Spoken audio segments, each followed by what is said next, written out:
रविकांत जी, क्या राहुल गांधी की ये जो यात्रा है, और जो दो तरीके की बातें हो रही हैं, एक तरफ आप कहते हैं चुनावी यात्रा नहीं है, फिर एक कहते हैं तपस्या है, और फिर आप 500 जो लीटर 500 रुपए में एलपीजी सिलेंडर देने की बात करते हैं, सस्ते में डीजल पेट्रोल देने की बात करते हैं।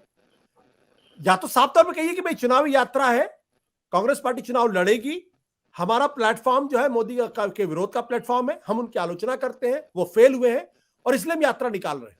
आप ये नहीं कहते, आप कहते तपस्या है। तो जो बात विवेक जी ने कही, अगर तपस्या है तो फिर चुनाव नहीं हो सकता। नहीं, हम लोग तो पिछले 4 महीने से बराबर इस बात को कह रहे हैं कि राहुल गांधी की ये जो यात्रा है वो राजनीतिक और सांस्कृतिक यात्रा है। आप दोनों को ही जोड़ करके इसको देखें तो मुझे लगता है कि बेहतर निष्कर्ष निकलेगा।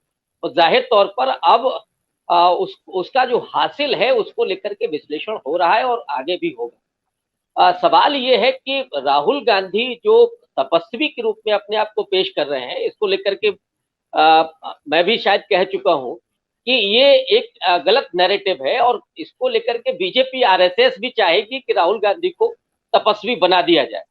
लेकिन अब सवाल ये है कि क्या राहुल गांधी अपने आप को एज ए पीएम कैंडिडेट देखते हैं कि नहीं देखते हैं, या वो कहीं सोनिया गांधी की तरह त्याग के मूड में है। ये भी हो सकता है कि वो किसी और को प्राइम मिनिस्टर के रूप में देखते हो आने वाले दौर में, और उनका लक्ष्य केवल और केवल जो आरएसएस और बीजेपी की सत्ता है और जो उसकी विचारधारा है उसका मुकाबला करना। लेकिन जहां तक बात है कि राहुल गांधी एक्सेप्ट होंगे कि नहीं होंगे, तो मुझे लगता है कि वो तो जनता तय करेगी, विपक्ष के लोग तय करें। उसके पहले ये जरूरी होगा कि राहुल गांधी जननेता के तौर पर उभरे, और इसके लिए ही ये यात्रा चल रही है। वो उसका सांस्कृतिक पहलू तो है ही, और ये बात मैं इसलिए कह रहा हूं कि नरेंद्र मोदी जिस समय 2012 के पहले उनको कौन एक्सेप्ट कर रहा है इस धर्मनिरपेक्ष देश में, और बीजेपी के साथ जुड़े हुए लोग भी, नीतीश कुमार जैसे लोग, वो भी नरेंद्र मोदी को स्वीकार करने के लिए तैयार नहीं थे। लेकिन जो ब्रांडिंग हुई नरेंद्र मोदी की और जो स्वीकार्यता बढ़ी लोगों के बीच में, और लोगों ने उनको प्रधानमंत्री के रूप में देखना शुरू किया, उसके बाद बहुत सारे दूसरे पार्टियों के लोगों ने भी उनको स्वीकार किया।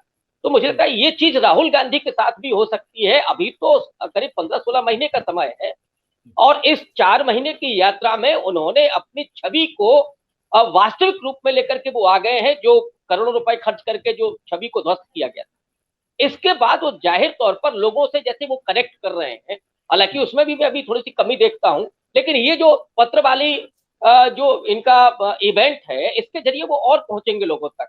तो लोगों की जब वो उम्मीद बनेंगे तो निश्चित तौर पर आने वाले समय में वो विपक्ष के भी स्वीकार्य नेता के तौर पर हो सकते हैं। और दूसरा, एक और महत्वपूर्ण होगा, इस साल के विधानसभा के चुनाव, 9 राज्यों में चुनाव है, जिसमें से 4 जो बड़े राज्य हैं उसमें कांग्रेस और बीजेपी ठीक आमने सामने है।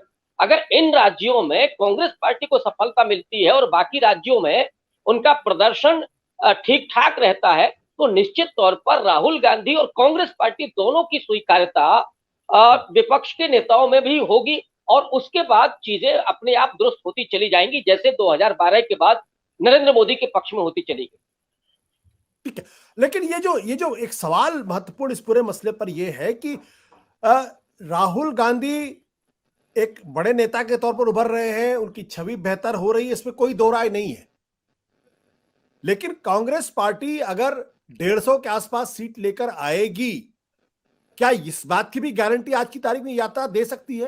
क्या कांग्रेस पार्टी कोशिश कर सकती है? यह तो सबसे बड़ा सवाल है। अगर कांग्रेस पार्टी की सीटें लोकसभा में अगर नहीं बढ़ी तो फिर क्या होगा? फिर नहीं, अब नहीं बढ़ती है तब तो फिर अलग ही मसला होगा। लेकिन जिस तरह की गोलबंदी हो रही है और जो इस समय देश के हालात हैं, चारों तरफ जो नाउम्मीदी का दौर है और जो बुनियादी सवाल हैं, चाहे वो महंगाई का हो, बेरोजगारी का हो, अगर राहुल गांधी अपनी यात्रा के जरिए और आने वाले समय में जो और यात्राएं शायद उनकी प्रस्तावित हैं, या वो और इवेंट के जरिए लोगों में अगर एक विकल्प खड़ा करते हैं, एक वैकल्पिक विमर्श अगर वो पैदा करते हैं, तो निश्चित तौर पर कांग्रेस पार्टी की सीटें भी बढ़ेंगी और उसकी स्वीकार्यता भी बढ़ेगी। ऐसा नहीं हो सकता कि नरेंद्र मोदी का जो नैरेटिव है वो कब तक चलेगा आखिर, क्योंकि आर्थिक मसलों पर या लोगों की उम्मीदों पर वो खरे नहीं उतरे हैं। जो उन्होंने वादे किए थे वो वादे सामने आकर के चकनाचूर हो चुके हैं लोगों के।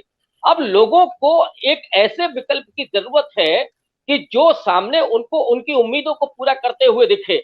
अगर राहुल गांधी ये भरोसा पैदा कर पाते हैं, सबसे बड़ी बात है कि राहुल गांधी जिस बात को कहते थे, चाहे कोरोना के पहले उन्होंने कहा हो या नोटबंदी के समय कहा हो, जिस तरह की ट्रोलिंग उनकी होती थी तो लोगों में ये जाता था कि राहुल गांधी तो कुछ समझते ही नहीं है चीजों को, वो समझदार नहीं है, इसलिए लोग उनकी बात पर भरोसा नहीं कर रहे थे।